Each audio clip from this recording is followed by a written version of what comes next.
Vous connaissez tous Minecraft, je n'ai pas besoin de vous faire un dessin. Jeu le plus vendu au monde, où un univers rempli de toutes sortes de cubes nous attend à chaque nouvelle partie. Dans ce même jeu, plusieurs modes ont fait leur apparition. Des petits jeux créatifs, des jeux de survie, des jeux de baston où l'on se met sur la goule. Parmi tous ces modes, un est bien ressorti du lot ces 10 dernières années. Et ce mode, c'est l'UHC. Déjà, c'est quoi l'UHC? C'est un mode de jeu apparu en 2012 par le serveur Minecraft. UHC veut dire Ultra Hardcore. Si vous perdez un dégât, vous ne pouvez pas régénérer votre vie, hormis avec des pommes en or ou des potions de soins. Pour faire court, c'est un mélange de survie, donc récolter des ressources et se faire un stuff, et PVP, c'est-à-dire que tous les joueurs s'affrontent et c'est le dernier survivant qui gagne, comme un Battle Royale. Et cela peut très bien se jouer en free for all, c'est-à-dire en solo, comme en équipe. Alors, vous allez me dire, oui, c'est bien comme mode de jeu, mais ça a l'air vraiment super répétitif quand même. Déjà, je peux vous répondre que chaque partie n'est jamais la même, car dans ce mode, il faut avoir pas mal de chance dans ce que vous trouvez, à savoir le nombre de diamants ou de soins par exemple. Et secondo, plusieurs nouveautés vont se rajouter au sein de l'UHC, comme des nouveaux scénarios, et dans ces scénarios en question, un est beaucoup sorti du lot et aura changé le monde de l'UHC de manière radicale. Et ce dernier se nomme Top Gun. Alors, qu'est-ce que c'est Top Gun? Initialement, c'est un projet élaboré par Bergasm, youtubeur anglophone UHC, sous le nom de The Maul, qui a fait une vidéo montrant plusieurs commandes du mode. Par la suite, la scène française, à savoir Hypierre, Fukano, etc., connus pour leur série Kill the Patrick à l'époque, vont adapter ce concept et ça sera la naissance de la série mythique des Top Gun. Au cas où, même si le logo y ressemble, ça n'a rien à voir avec les films Top Gun, c'est juste un jeu de mots. C'est un nouveau concept qui nous vient de Fuka, tu m'as dit, qui est inspiré de... En tout, il y a eu 7 saisons et nous allons les analyser ensemble.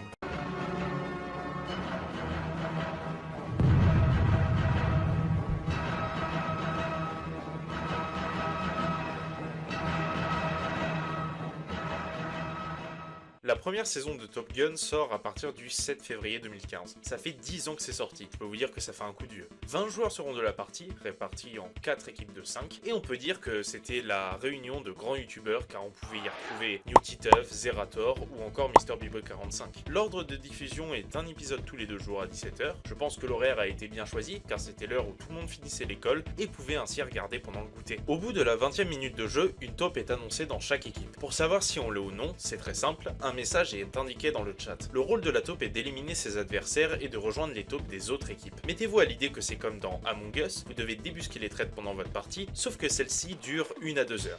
Ce qui la rend plus intense car à tout moment, les suspicions peuvent apparaître. Les taupes ont alors un chat pour pouvoir communiquer et se rejoindre plus facilement. Dans cette première édition, on ne sait pas qui sont les autres taupes, tout est anonyme. Il y a également le message de mort qui est caché. Habituellement, quand un joueur tue quelqu'un, le chat indique seulement Was slain B. Cette fois-ci, ça note juste est mort. Comme ça, on ne peut pas savoir comment la personne est morte, et ce qui crée une grande paranoïa. Pour se révéler en tant que taupe, il y a une commande, le /reveal, qui n'a pas vraiment d'utilité à part dire aux autres joueurs que c'est nous la taupe. Il y a eu 6 épisodes dans ce Top Gun en tout, l'action était présente, beaucoup de fights, mais aussi pas mal de trahison de la part des taupes. Mais on sait pas. Allô? Hey Pierre, il a voulu me tuer! Hey Pierre, il a voulu me tuer! Sérieux? Hey Pierre, il a voulu me tuer! La Netherwart que t'as ramassé. Mais j'ai pas trouvé Netherwart. T'as été jusqu'au bout, j'ai suivi le chemin que t'as été, y a plus de Netherwart là où y a le truc. Tu l'as vu la Netherwart, j'ai suivi. Mais le non, chemin j'ai que rien. tu revenais.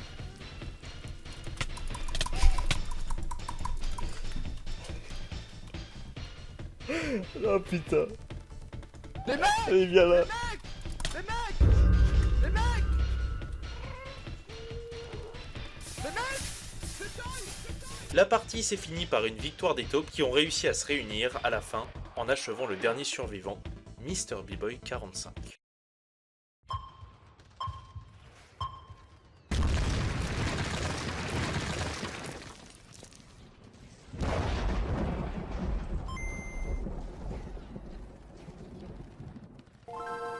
Quelques mois après, la deuxième édition sort. 32 participants séparés en 8 équipes de 4 et donc 2 teams de 4 taupes par la suite. Le casting va s'agrandir car Frigiel, Skyheart ou encore Mikalo seront dans la partie. L'annonce des taupes a été décalée à la 50e minute de jeu, c'est-à-dire au milieu de l'épisode 3. Petite particularité, dans les teams de taupes, il y a la présence des super taupes. Leur but est de gagner la partie en solo. Comme nouveauté, nous savons désormais les taupes des autres équipes dans le chat de taupes, nous savons également de comment sont morts les joueurs, il y a une pomme d'or au reveal, et enfin, la la présence de kits où chaque taupe a à sa disposition des items.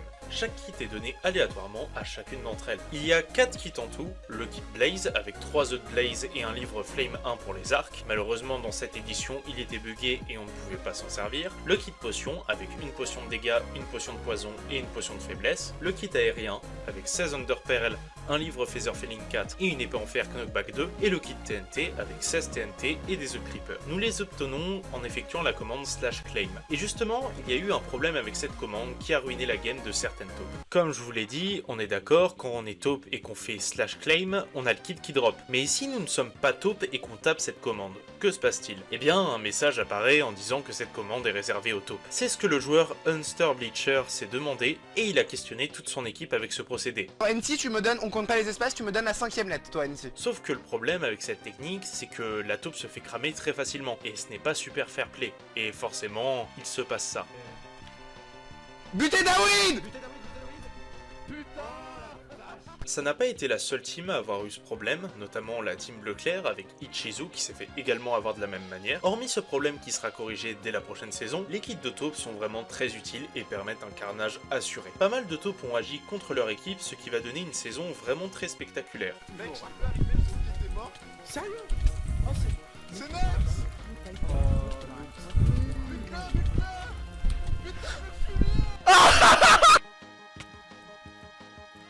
Philippe, je sais où tu te caches. Oh, il te chute.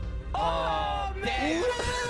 Wow. Cette partie se terminera par la victoire de l'équipe Bleu Clair contenant Wolf 381, Hellspawn et Bribri contre Fukano, Pierre-Trott et Zerator avec qui ils avaient fait une alliance et qui était la dernière taupe en vie.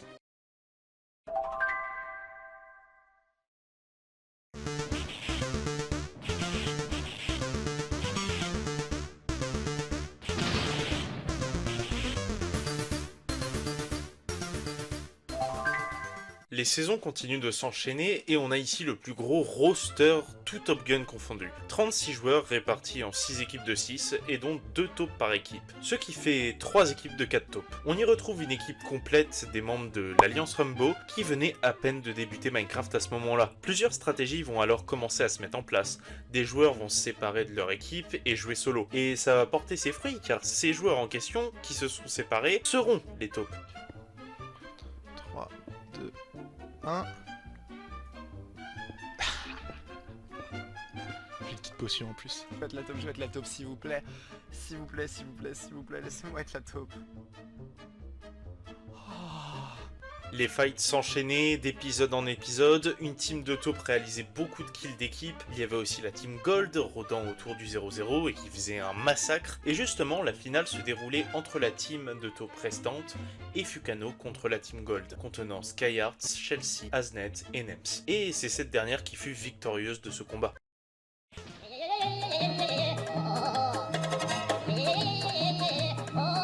Alors cette édition est assez particulière, cette saison devait être la vraie saison 3 de Top Gun. Comme on peut le voir, les joueurs sont quasiment tous les mêmes que lors de la vraie saison. Sauf qu'il y a eu une faille dans la matrice, en effet, au lieu de sélectionner 2 personnes dans chaque équipe, tout le monde était taupe, ce qui faisait que c'était trahison sur trahison. Tout le monde se trahissait à tour de rôle et on pouvait avoir des réactions très particulières, et très salées surtout. Xari, qu'est-ce que tu fais, connard? Oh putain, mais... Xari, t'es sérieux? Non! Qu'est-ce que c'est que ça? Oh là là, putain, mais quel connard de Xari, quoi! C'est bon? Oh!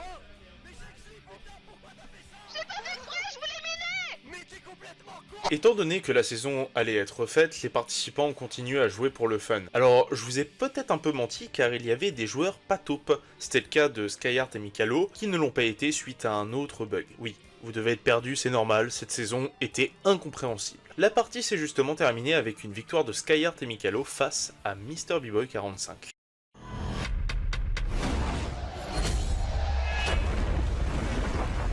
Presque un an après la dernière saison, on est reparti. Beaucoup moins de joueurs que la dernière fois, 24 joueurs séparés en 6 équipes de 4 avec 2 teams de 3 taupes. De nouveaux joueurs font leur apparition, à savoir Lupio ou encore Matox. Dans cette saison, petite modification, seul le plastron en diamant est autorisé. Cela permet de limiter le stuff et que tout le monde soit sur le même pied d'égalité. Cette partie sera très molle car aucune taupe n'a vraiment tenté d'action, ça ressemblait plutôt à un UHC classique, même si certaines personnes ont essayé de débusquer la taupe de leur équipe et comment dire, on va dire que 2 personnes se sont un peu trop prises au jeu.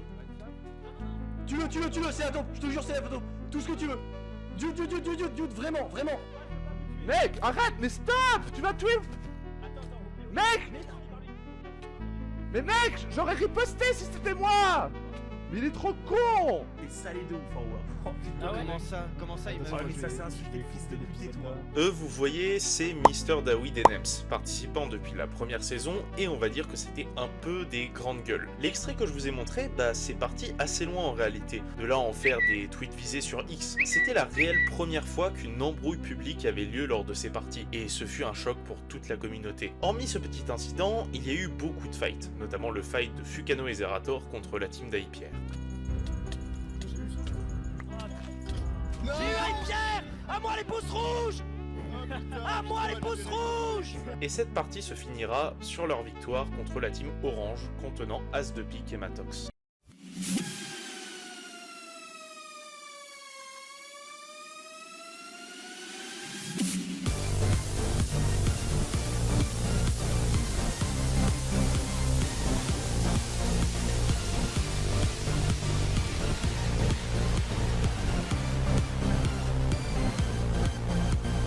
Retour en plus grosse comité avec 35 joueurs séparés en 7 teams de 5. Il y a en tout 4 teams de taupe, dont 2 de 4 et 2 de 3. Oui, c'est un gros bordel. Dans cette partie, nous avons eu l'apparition de Sifano, Étoile ou encore la team des profs. Petite modification au niveau des kits, le Blaze a été remplacé par le kit mineur contenant une pioche en diamant efficacité 3. C'est à partir de là que certains joueurs vont sortir du lot, comme Ika, comme Lupio, mais un qui fait craindre tous les joueurs et qui se fait littéralement appeler le tryharder, je vous en parle depuis pas mal de temps, c'est Nems.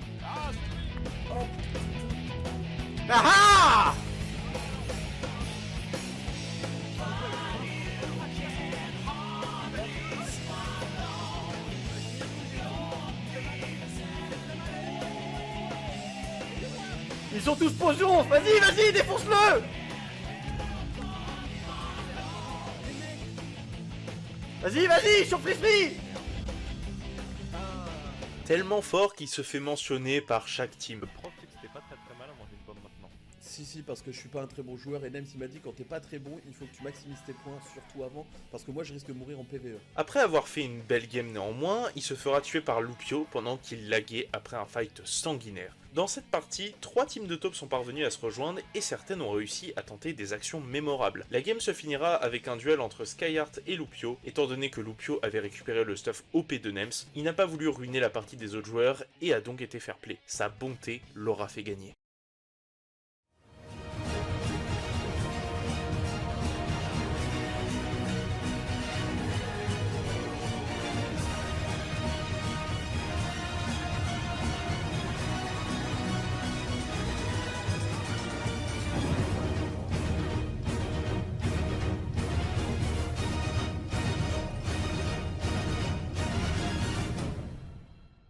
Dernière édition officielle à ce jour, avec 28 joueurs répartis en 7 équipes de 4. Il n'y aura eu que 2 teams de 3 taupes et une team sans taupe désignée. Des joueurs issus d'autres horizons ont participé à cette saison, comme Gotaga ou Alex de LDLC. Il y a eu la présence d'un nouveau kit, le Fizz, et c'est un kit qui ne sert à rien, il y a juste un poisson. Alors le plugin a totalement changé, les taupes sont annoncées au milieu de l'épisode 2 à 30 minutes, et le message de mort est comme celui de la saison 1. Les 2 teams de taupes ont très bien joué pendant cette partie.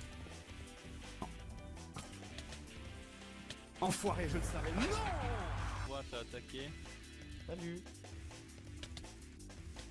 C'était lui. Ah fuck. Finis-le, Bill, finis-le. Oh là là. Putain, j'ai fait tellement n'importe quoi.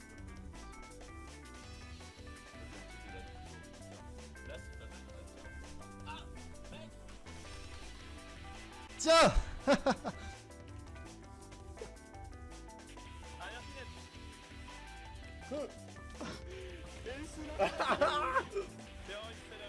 D'ailleurs, la finale a eu lieu entre ces deux teams de taupes. C'est après avoir fait un carnage que Nems remporta cette partie en compagnie de Étoile. Et oui, balèze la team de taupe, hein. Contre Frigiel et The Prof d'Info. Pendant cette période des KTP Top Gun, la communauté avait beaucoup crié en disant que Nems ne faisait que tryhard car il empêchait aux joueurs de faire de belles parties. Pour rappel, le tryhard c'est comme jouer sa vie, en gros. Eh bien, je trouve que cet argument n'est pas valable. Premièrement car le niveau moyen des joueurs de ce groupe n'était pas très élevé, je pense à Roi Louis par exemple qui ne pouvait pas gagner. Nems était juste un peu au-dessus de la moyenne avec certains comme Ika, Lupio, etc.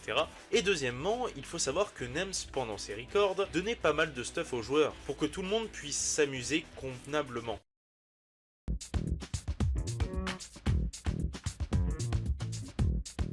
Étant donné qu'il n'y a plus de saison officielle, un petit groupe de joueurs organise des parties pendant des soirées. Cela se nomme des private games. Dans les modes de jeu, on peut y retrouver le Top Gun Apocalypse, un Top Gun où l'on ne sait pas combien il y a de taupes. Sur une game de 50 joueurs, il peut très bien y en avoir qu'une comme il peut y en avoir 30, ce qui donne des parties assez anarchiques, mais ça ne s'arrête pas là. Étant donné que Top Gun donne office à de nombreuses stratégies et que c'est une étoile grimpante de la sphère Minecraft, ça va en inspirer plus d'un. Pendant les saisons de Top Gun, une série va sortir et cette série c'est Loup-Garou UHC. C'est quoi Loup-Garou UHC? C'est un mode de jeu adapté des loups-garous de tierce-lieu. Créé par Cetrox, Lapin et The Guild 84, au bout de la 20e minute de jeu, un rôle est attribué à chacun, soit villageois, soit loup-garou. Et le but est de gagner soit avec le village, soit avec les loups-garous. Si je vous parle de cette série, c'est que s'il n'y avait pas eu Top Gun, cette série n'aurait potentiellement jamais vu le jour. S'en est suivi plusieurs modes de jeu, comme le Death Note UHC, qui a des aspects très similaires au Top Gun, comme le fait qu'on soit en équipe et qu'il y a des traites à débusquer. Je ne vais pas tous vous les faire, mais comme vous avez pu le constater, cette série aura aidé au développement de nombreux modes de jeu UHC. Ce qu'il faut retenir, c'est que Top Gun a révolutionné les UHC Minecraft. Alors que les parties classiques faisaient déjà beaucoup parler, il a juste suffi d'une équipe de joueurs pour créer un mode de jeu où les joueurs seront passés par toutes les émotions différentes. C'est ce qui aura donné naissance à de nombreux jeux de stratégie sur Minecraft. Aujourd'hui, il y a toujours autant de joueurs qui s'y frottent, et ça, je trouve ça beau. Je peux le dire en toute franchise, merci à Pierre, Aznet et surtout Fugano d'avoir importé ce plugin en France et nous avoir pondu la série magistrale qu'est Top Gun.